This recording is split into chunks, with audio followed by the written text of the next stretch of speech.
Welcome to Man Does Tech, where I solve the problems you didn't even know you had. You already need a Google account and your website URL. Sign in and go straight to Google Analytics.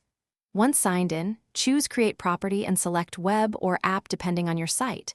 Make sure to name the property clearly. Use a recognizable format like Site. Com Production.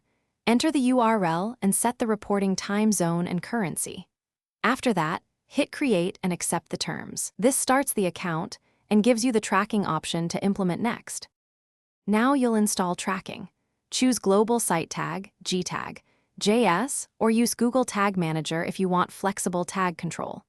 Copy the provided snippet and paste it into the head section of your site template so it loads on every page.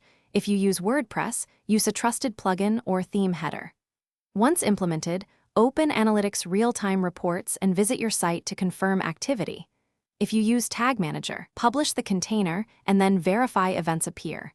This ensures data flows correctly. Finish by configuring views, filters, and goals so you track meaningful actions.